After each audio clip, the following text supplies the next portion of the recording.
Hi, it's Chris Watkin here, joined again by Kate Gregory, letting agent supremo with the Rainmaker Group. Thanks for joining me today, Kate. Thank you for having me, Chris. Why are UK letting agents at the bottom of the league table when it comes to earning money? Talk to me.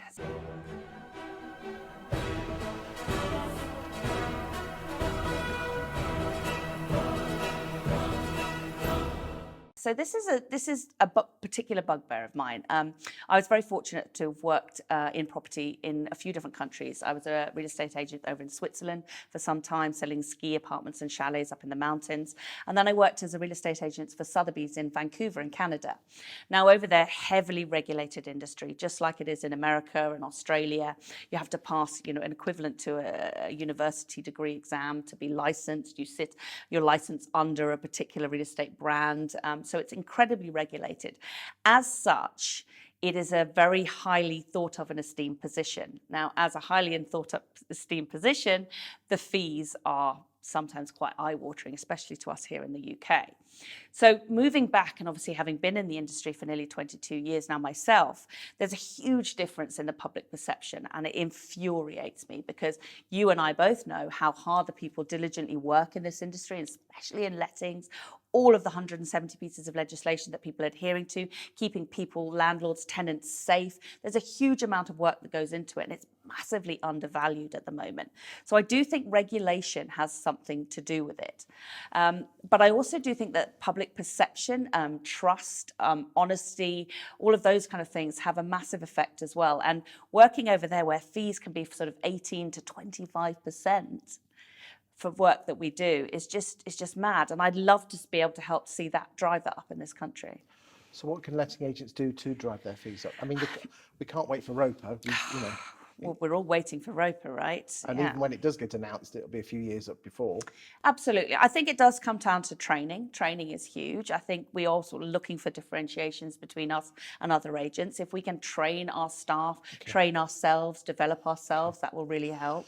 It's interesting you say training, because I mean, my understanding is in terms of letting agents, we've probably between 10, 12, 14,000 individual firms in the UK. It's going to be somewhere in that ballpark. But I can never get beyond that number of letting agent trainers. I mean, obviously yourself and Sally are one of them. Why are there so few people training letting agents? I think there's a real difference between training legislation of lettings and how that business works, and actually training letting agents to be better business people. Well, so the first part is legislation. We've got Arla for that, and they're very, very good at that. And there's a couple of trainers that help, but fundamentally, how do we train letting agents to be better business people? Yeah, it's a great question. And I think if you follow sort of like my journey and lots of agents that speak to in the industry, you start out as a negotiator in an office and you're doing the negotiator job, and then you might be promoted to head neg, or then you might be a lister, and then you might end up as a branch manager, and then you might end up buying that business or moving on to be your own. But you've never actually had any training on how to run a business. So many agents, like Storyboard, is like that. You fall into it and you never really know what that looks like outside of those walls. You're kind of running the business like the predecessor before you had, or like your manager had. And so we don't actually have any training on how to be better business people.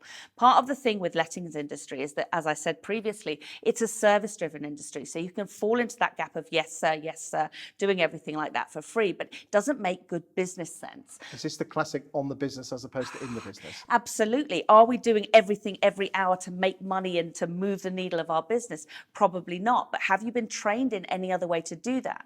Do you know the opportunities out there for you as a business owner in this industry? Are you looking at acquisitions? Are you looking at additional services and additional layers? Are you looking at your cost per hour? And do you even know your profit margin? So many agents that I speak to do not. So we've got to train on the core legislation. We've got to keep everyone safe. But there's so many other boxes to tick over here that are just as important. And it really just comes down to actually learning this stuff.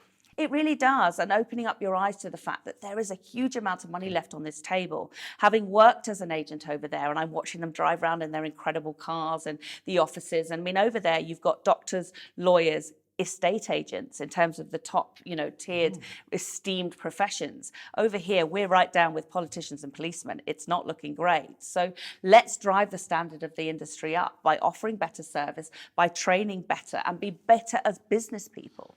better regulation, better training, and better business support for owners to be more business people. Absolutely. You heard it here first, boys and girls. Thank you for your time today. Thank you.